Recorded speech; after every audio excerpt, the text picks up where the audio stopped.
Welcome back to Agenda. I'm Paul Cook from 680 News. What is the connection between politics and hair?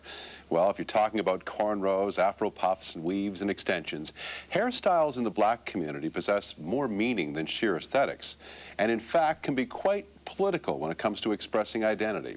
In order to better understand this cultural issue, our Agenda crew attended a conference known as the Toronto Natural Hair and Beauty Show. Here's a look.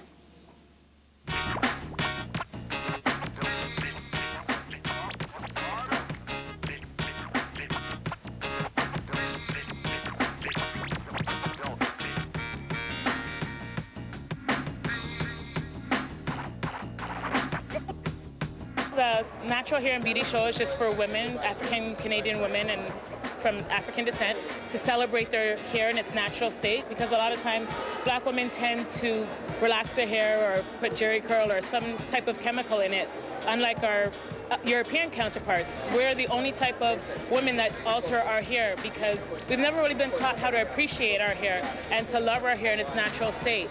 So this is the reason why I decided to put this show together and to really embrace our culture and to be proud of our hair and who we are.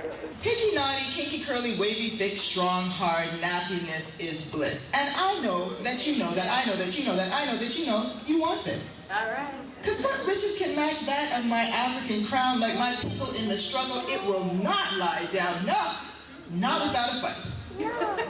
As a teenager and a young woman growing up, I also remember wearing a relaxer, and again, doing your hair was this whole day ritual, getting your hair done or going to the hair salon, getting it blow dried, curled, getting it relaxed, burning, scabs. It was terrible.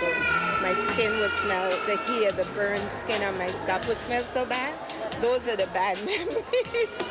I remember getting a jerry curl, which a lot of black people or black women would know about that. It was the nastiest thing ever, I think, anyway. It kept your hair very wet. You had to wear a stupid plastic bag over your hair at night to keep it moist. We are admired and adored with European fashioned hair. And as soon as our natural hair starts to show, we are being teased about buckshots and black pepper grains, and everybody tells you you are badly in need of a perm. We're so inundated with society's definition of beauty, which usually does not represent the black woman or women of color. It's usually long, flowing hair, straight, and it's only in the past, I'd say, 10 years or so that you're starting to see women that are actually wearing dreadlocks and naturals. I do think that a lot of black women are, well, they feel that they're pressured to fit that role. In interacting with my customers, I've helped turn a lot of them into the natural hairstyles. But the first thing that they normally say is, well, how does it fit into corporate Canada? My job, I should wait until, if they're in search of a job, I should wait until I get the job first, then I can come back and talk to you about going natural. Unfortunately, from a very young age, we have the image of long, straight hair as being the ideal or the goal. And there's so much beauty in natural hair in all shapes and forms, different colors, different shades. It's like us as a people. We come in all different shapes and sizes and colors, and so does our hair. It's all part of it. We are subconsciously being taught that we are not beautiful unless our hair is straight. So we abandon who we are in search of a borrowed European image which we cannot properly maintain. As women of color, our hair is always an issue from the time we're 3-4 years old, having to get it braided, and then having to decide how you're going to wear it throughout the day and how you want to fit into society while retaining your own cultural person as a whole. It's a cultural thing, and especially when it comes to braids. Braids can be a cultural thing. Locks can also be culture, religion as well. Yes, I do think how I wear my hair, it's a cultural statement, but it's a continuation of who I am. It's a tribute to my ancestors as well. I would say that my hair represents my culture, my black heritage. I don't see it as a political statement. I mean, it's who I am.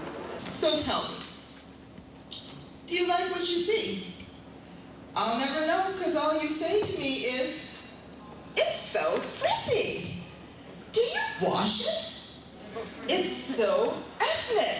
this event, I hope to achieve that a lot more women would return, a lot more black women would return to wearing their hair in its natural state and just appreciating it and really educating them as well and showing them that there's an alternative, that their hair doesn't always have to be chemically processed, that they can wear it naturally, they can wear it in braids, they can wear it in cornrows, they can wear it in twists and locks. There's so much opportunities that they have. I went natural some 6 years ago, and it really was because I have a daughter, and she's got beautiful, beautiful hair, and I did not want her to feel like when she's going into that teenage part of it, that she has to put chemicals in it. So I decided that's it for me with chemicals. My hair was relaxed until just recently, actually, but I had made the decision after being a part of UPSA, that's York University's Black Students Alliance. It really, being a part of that really empowered me to want to sort of like go back to my roots and my ethnicity and embrace the beauty that is black. I want her hair to be natural because natural looks better. And all she has to do is just adopt the principle of how I'm taking care of her hair, and then eventually she just get into the groove of knowing how to keep her hair to look natural. I think her hair is beautiful just the way it is, and I try to like try to be a role model for my sister and let her know that you don't have to conform in order to be beautiful, just be you. I've been natural now for the past, I'd say, 2 years, and I'm not going back. Wearing your hair natural is probably the easiest way to manage it. You don't have the monthly or, every few months, you don't have the routine of having to get it processed. No chemicals. I think we get enough chemicals. We ingest enough chemicals in what we eat, in the air, in our water. I don't think I have to put more into my body through my hair. It's not good for your hair, as well as there's so many different ways you can wear your hair when it's natural. It's a lot more fun.